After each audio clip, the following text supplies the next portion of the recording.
पंजाब केसरी में आप सबका स्वागत है। मैं हूं चंद्रशेखर धरनी। इस वक्त हम मौजूद हैं भोपाल सिंह जी के पास, जो हरियाणा कर्मचारी चयन आयोग के अध्यक्ष हैं। उनसे चर्चा करेंगे नई भर्तियों को लेकर कि कब कितनी भर्तियां होने जा रही हैं, और विस्तार से जानेंगे ऐसी जानकारियां जो आम दर्शकों तक पहुंचनी चाहिए। सर, सबसे पहले आपका स्वागत है पंजाब केसरी में। Thank you. भोपाल सिंह जी, जो नई व्यवस्था नए चेयरमैन के रूप में आपने संभाली है, इसमें जो भर्ती प्रक्रिया क्योंकि कोरोना की वजह से रुकी हुई है, तो अब कितनी भर्तियां कब तक होने की संभावना है? अभी हमने जो पैरामेडिकल स्टाफ है उसकी जो उन पदों की भर्ती का शेड्यूल लगभग जारी कर दिया है। कल आपके समाचार पत्रों और हमारी वेबसाइट पे वो आ जाएगा। जो स्टाफ नर्स है, MPHW है, टीवी वर्कर्स हैं, जो असिस्टेंट हैं ऑपरेशन थिएटर के, इस तरह की 3200 पोस्टें हैं जिनका 16 जुलाई और 17 जुलाई को यहीं पंचकुला में ही एग्जाम होने जा रहा है। इसके अलावा अगर भर्ती प्रक्रिया की बात की जाए, जो पिछली भर्ती प्रक्रिया है 20-22 हज़ार के करीब, जो कोविड की वजह से कहीं ना कहीं रुकी पड़ी है, और नई प्रक्रिया जो अपनाने जा रहे हैं, कितनी भर्तियां और हो सकती हैं टोटल अगर देखा जाए वर्ष 2021 में?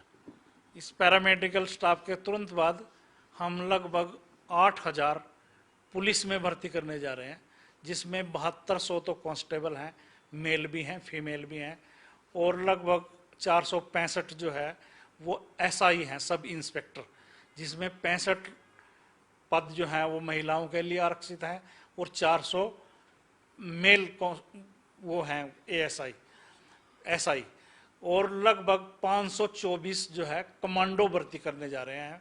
ये प्रक्रिया भी हम अगले 2 महीने में पूरी कर देंगे। अगर वर्ष 2021 और 22 की चर्चा की जाए, वित्त वर्ष की, तो इसमें लगभग कितनी भर्तियां कुल मिलाकर होने की संभावना है? क्योंकि युवा वर्ग काफी आज से देख रहा है कि कोविड ने सारों को परेशान कर रखा है। अभी जो हमने टेक्नोलॉजी अपनाई है कि हम ऑनलाइन, आगे से ऑनलाइन डॉक्यूमेंट वेरिफिकेशन करेंगे, तो फिजिकल स्टूडेंट्स को यहाँ या कैंडिडेट को आना नहीं पड़ेगा, और जो भर्ती है वो बहुत ज़्यादा स्पीड अप हो जाएगी।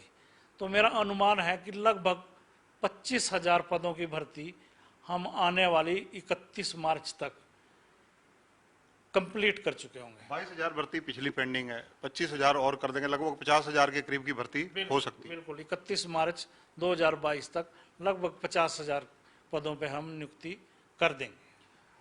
परीक्षा केंद्रों को लेकर कहीं ना कहीं चर्चा रहती है। कुछ परीक्षा केंद्र ऐसे भी हैं जो जहां परीक्षा कर्मचारी चयन आयोग संभावित रूप से नहीं करवानी चाहता, क्योंकि वो संवेदनशील माने जाते हैं। क्या इसके बारे में कहेंगे?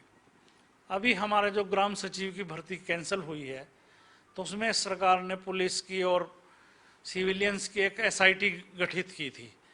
तो उसमें हमारे पास पूरे हरियाणा से जो संवेदनशील सेंटर हैं या ज़िले हैं उनकी सूची आ गई है, और वहाँ के जो जिला प्रशासन है उसने खुद रेकमेंड किया है कि ये जो सेंटर हैं यहाँ एग्ज़ाम कंडक्ट नहीं करना, इन जिलों में नहीं करना। तो ये सब एहतियात बरतेंगे। कितने जिले हैं और कौन कौन से हैं?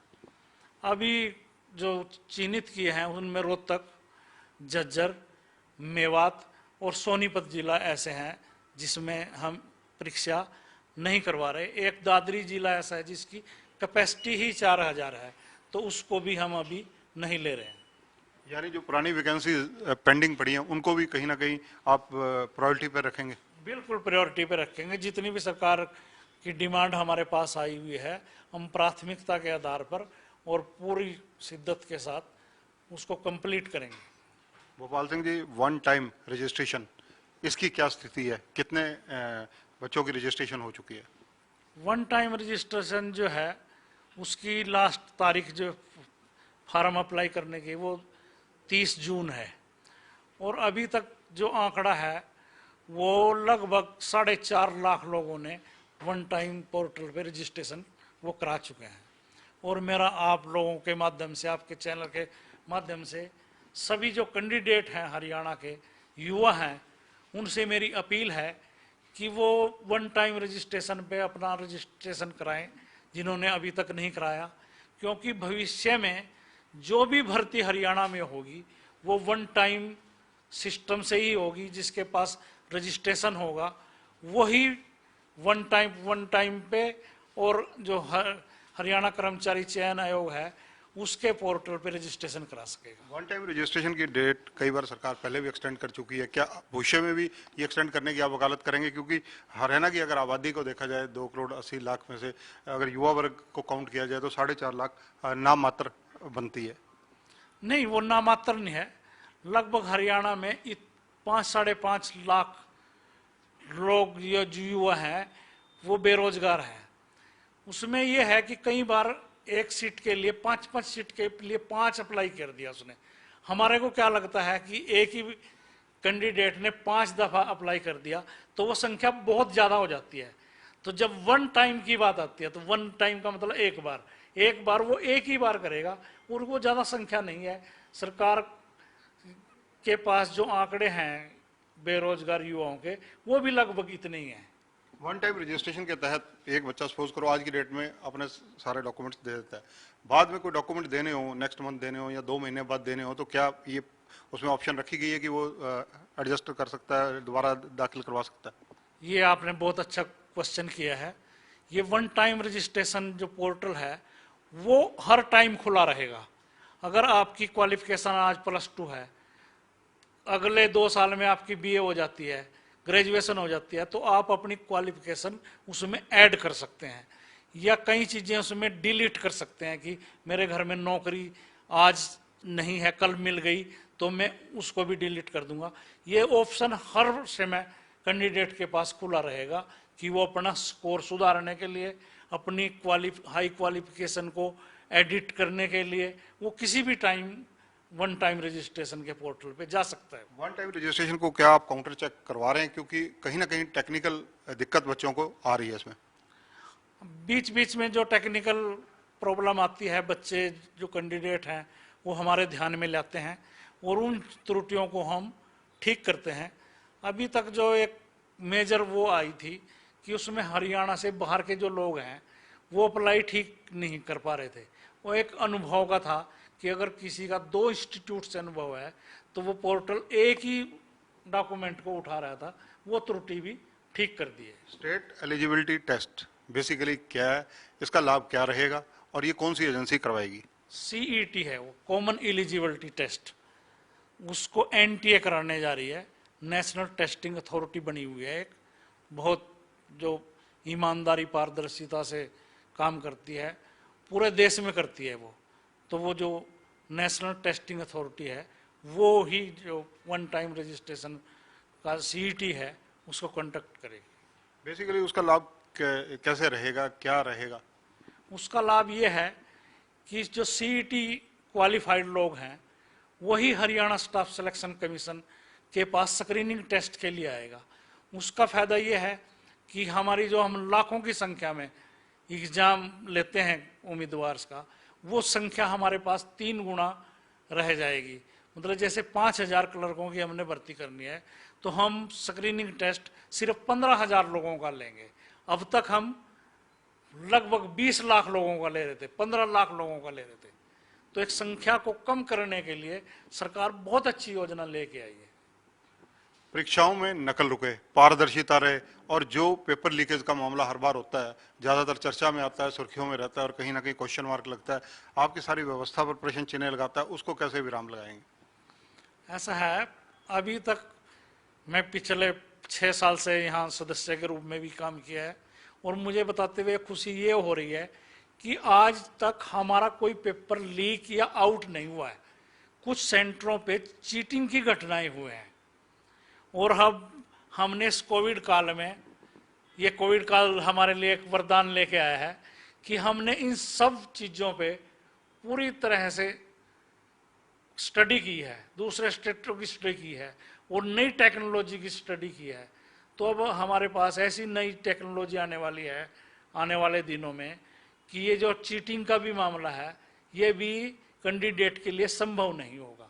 और जो रही बात दूसरी, इस दौरान सारा माफिया जो है वो पुलिस के शिकंजे में आ चुका है जो इस तरह की घटनाओं को अंजाम देता था। गोपाल सिंह जी, एक चीज़ और पूछनी चाहूँगा, जैसे कि पहले होता रहा, अब क्योंकि प्रक्रिया आप चेंज कर रहे हैं, क्या इसमें भी रिलीफ मिलेगा? जैसे एक बच्चे की जगह दूसरा कोई बैठ जाता था, परीक्षा दे देता था, क्या उनको पकड़ना अब सहज रहेगा ऐसी चीज़ों को? ये बहुत आसान है। उसको इनपर्सोनेशन कहते हैं कि एक के स्थान पे दूसरा बैठ गया। अभी सरकार की हिदायतों के अनुसार हम बायोमेट्रिक नहीं करा सकते, पर हमने उसका भी एक अलग से सिस्टम टेक्नोलॉजी ने निकाल लिया है। फेस की वो करेंगे वो, और आईज की रीडिंग करेंगे, और जब हमारे पास स्क्रूटनी पे आएगा तो हम देखेंगे कि वो वही कैंडिडेट है क्या जिसने परीक्षा दी थी।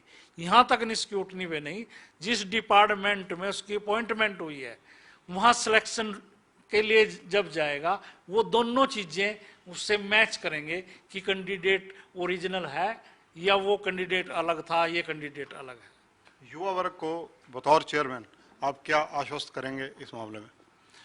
मैं युवा वर्ग से यही कहना चाहूँगा कि सरकार पूरी ईमानदारी पारदर्शिता से भर्ती कर रही है, मेरिट के आधार पर, योग्यता के, किसी भी इफ एंड बट के चक्कर में छोड़ के पूरी तरह से अपने एग्जाम की तैयारी करें। हरियाणा में नौकरियों का अंबार लगने वाला है, और जो 5-6 साल से माननीय भारती जी के नेतृत्व में काम हो रहा था वो ऐसे ही कंटिन्यू होगा और स्पीड अप होगा।